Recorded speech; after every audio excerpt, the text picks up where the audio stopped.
Ayan po, ulan na naman oh, kasi may bagyo. Ayan, ingat po tayong lahat saan man tayo naroon. Ito po yan oh. Ngayon di pa malakas yung ano, sana di lumakas yung hangin. Ito po, grabing dilim ng ano po yan, langit, sobrang dilim oh. Oh, grabe. Yan, ingat-ingat po tayo lahat saan man tayo naroon. Ito po yung bagyong si Aghon. Malakas po raw ito. Sana wag naman lalakas. Sana pumunta na siya doon sa walang madidisgrasya, walang maapektuhan. Yan po. Maganda kung ulan-ulan lang kasi ito yan. Pabor dito sa mga halaman at tanim kong gulay na sitaw. Ayan po yan. Taba-taba ng sitaw. Ang itim ng dahon. Sana ulan na lang. Wala nang bagyo. Ayan. Mga tanim ko pong sitaw yan. Oh.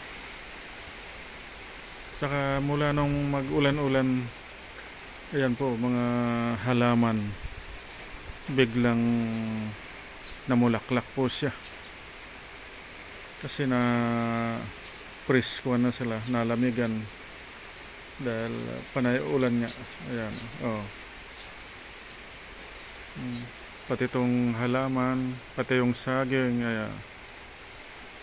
Parang biglang naglaki yan, yung panay ulan. Pati yung sa labas ng halaman, ayan. Ay po, yan. Sana ulan na lang. Wala nang hangin. Kasi hirap pag sobrang hirap ngayon. Taghirap ang mga tao. Yan po, lakas ng hangin sa taas. Yan o. Ang itim ng kalangitan. Ayan o.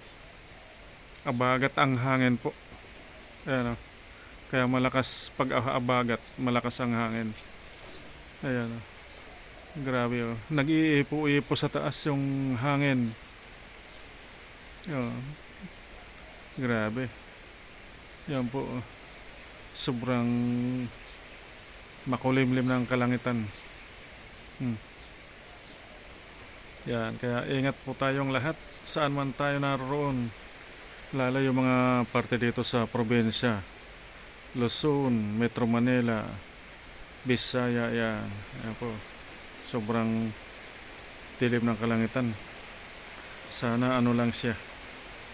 Sana hangin na lang. Ay, sana walang hangin. Ulan na lang. Ulan na lang sana. Para yung mga pananim, ayan, para mga pananim, matubigan, saka mga halaman, mga gulay, ayan. Ito mga halaman, oh. Ayan. Ayan, maraming salamat po. Ingat tayong lahat. Kasi, oh, yan, oh. Ayan, may hangin na po, oh. Palakas yung hangin. Sana wala nang hangin, ulan lang. Ayan, ingat po tayong lahat. Maraming salamat po sa inyo lahat. Bye-bye.